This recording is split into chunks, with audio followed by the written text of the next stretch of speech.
Bienvenidos amigos oyentes de Radio Face Ecuador, es el otro amigo Jorge Bonilla en este espacio de Face Express y voy a contar algo que quizás haya pasado desapercibido, pero yo creo que por la relevancia que tiene no puede hacer de esta forma y me va a contar de lo pues el señor los días estuvo esta última semana que pasó en la ONU, dando un fuerte mensaje relacionado a todos los pueblos indígenas, la trascendencia de estos y cómo han sido vejados en el Ecuador y en otras partes del mundo y también las incidencias de los cambios climáticos y cómo los malos gobiernos han contribuido para que las situaciones sigan empeorando, dejando una vez más que él es un estadista y que está preparado para estar al frente de cualquier parte del mundo y no como el señor Novoa, que poco más le cuesta llevar a sus ministros para que le ayuden en las entrevistas que tiene pautada con sus medios de siempre. Déjalo tu like, comparte videos, suscríbete a YouTube, síguenos en las redes y mejor, pasemos a escuchar la nota. Presidente de la Confederación de Nacionales Indígenas del Ecuador, señor Salazar, tiene la palabra. Gracias, señora moderadora, señor presidente, estimadas autoridades, miembros del panel del Foro Político de Alto Nivel de las Naciones Unidas y todos presentes. Los 17 Objetivos de Desarrollo Sostenible al 2030 fueron adoptadas por líderes mundiales para proteger el planeta, luchar contra la pobreza y erradicarla, que permita construir un mundo más justo y sostenible para las siguientes generaciones. Quiero precisar en el ODS número 1 que aborda sobre el fin de la pobreza, en las cuales consideramos los siguientes aspectos claves. 1. El equilibrio social. Derechos para los trabajadores del campo y la ciudad del mundo. El 60% de los trabajadores a nivel mundial laboran en el sector informal, sin garantías ni derechos básicos. Esto debe cambiar. Si solo garantizamos derechos laborales, protección social, medios de subsistencia, trabajo digno y formal, se resolverían los problemas de pobreza de más de la mitad de la población mundial. 2. Equilibrio de poder. Gran parte de los problemas globales que contribuyen a la pobreza se debe a la falta de democracia. Los países en desarrollo están cada vez más limitados en su capacidad de tomar decisiones en aspectos globales, dominados por los países desarrollados y sus élites. Hemos llegado a una situación tan absurda, donde las corporaciones privadas son más ricas que decenas de países pobres. Según Oxfam, 98 multimillonarios de América Latina poseen una fortuna de 481.000 millones de dólares que equipara el PIB de Chile y Ecuador. 3. El equilibrio climático. Acciones drásticas para enfrentar el cambio climático, desde una perspectiva de la economía comunitaria de los pueblos indígenas. Según las Naciones Unidas, las prácticas sostenibles pueden reducir las emisiones de gases de efecto invernadero en un 40% al 2050. Superar la crisis climática es esencial. Sus efectos exacerban la pobreza y la desigualdad, ya que las poblaciones empobrecidas están completamente a la intemperie y no pueden planificar sobre el devenir de los efectos de la crisis climática. 4. El desbalance de género. Es imperioso avanzar en la igualdad de género para enfrentar la pobreza y la injusticia. Esto incluye desafiar las normas sociales, culturales, prácticas patriarcales que impiden a las mujeres y niñas ejercer sus derechos. No es posible que actualmente a nivel mundial las mujeres ganen un 77% de lo que ganan los hombres y no podemos tolerar la brecha de género en la participación laboral, que es alrededor del 27%.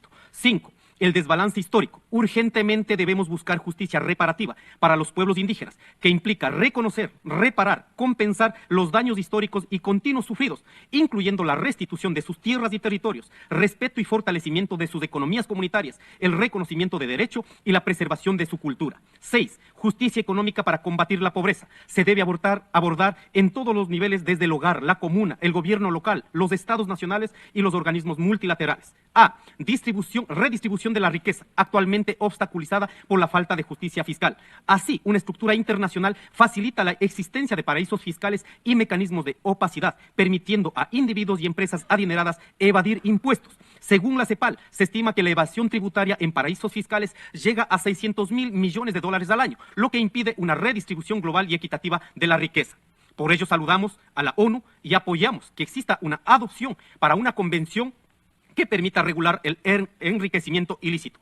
B. La deuda externa, o mejor dicho, la deuda eterna. Por obligación moral, ética, justicia económica, ambiental, climática, con la humanidad se debe levantar una política global de extinción de las deudas externas a los países del sur global, como medidas extraordinarias para enfrentar la pobreza y el cambio climático. Si no detenemos la deuda externa, tampoco podremos detener la explotación intensiva de los recursos naturales, que pone en peligro la vida y el incremento de la pobreza y de la mayoría de los seres humanos. C. Lucha frontal contra las economías criminales y economías ilegales, que son un caldo de cultivo que acogen a jóvenes a nivel global empobrecidos. Para finalizar, destacamos 3 mensajes claves para combatir la pobreza. Justicia fiscal para la redistribución de la riqueza. extinción de la deuda externa para la igualdad de condiciones internacionales y acción climática drástica desde la diversidad de los pueblos del mundo, particularmente desde los pueblos indígenas, para enfrentar el cambio climático. Muchas gracias. Le voy a pedir al señor Salazar que haga sus comentarios de cierre en un minuto, por favor. Muchas gracias, señora moderadora. A modo de conclusión, no hay poblaciones pobres o países pobres, sino poblaciones y países empobrecidos, ya que no se está construyendo políticas públicas con la gente que vive en la pobreza. Saludamos los esfuerzos de todos los países del mundo por concretar estrategias para enfrentar la pobreza. Sin embargo, queda evidenciado que no son suficientes, las cuales se deben profundizar más. 2. La pobreza se agudiza más sobre la crisis tridimensional, la crisis social, económica y climática, que profundiza la pobreza multidimensional. Esto debe ser enfrentada de manera integral y con determinación. No hay tiempo, la estamos pasando muy mal las poblaciones empobrecidas. 3. El efecto inmediato de la pobreza de los países de baja renta produce dos fenómenos. 1. Generan procesos de luchas populares de los ciudadanos en contra de los gobiernos de turno por sus políticas. Y 2. Genera un fenómeno migratorio masivo de las poblaciones a los países desarrollados, que en este caso agravan peor aún la situación de la pobreza en los países de origen y en los países de destino, sobre todo en el tratamiento a nuestros niños y niñas. 4.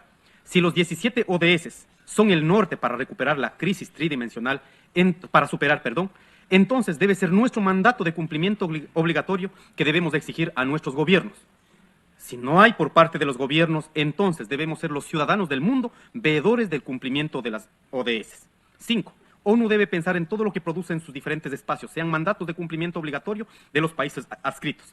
Seguiremos hablando en ese sentido para que podamos. Y finalmente, me parece importante para los pueblos indígenas, es imperioso fortalecer la gobernanza territorial, la titularización de los territorios, fortalecer las economías reparativas comunitarias a partir de las realidades que vivimos en los países. Todo lo alto queda en este caso o nos deja el señor Leonidas Isa con esta magnífica intervención.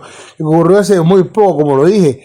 Ha habido muchas noticias, sin embargo no quise que esto quedara fuera de plano, porque la relevancia de esto da para que el señor esté preparado para ir a responder ante el Ecuador y ante el mundo, llevando un buen mensaje de los ecuatorianos. Sin embargo, vemos que otros tienen hasta miedo, tienen pánico de acercarse a estos organismos después de la burrada que hicieron con la Embajada de México. Si la situación pinta de esta forma, él sería una buena carta para jugar en las próximas elecciones, las cuales tendrán muchas sorpresas. Deja tu like, comparte este video, suscríbete a YouTube y nos vemos hasta la próxima.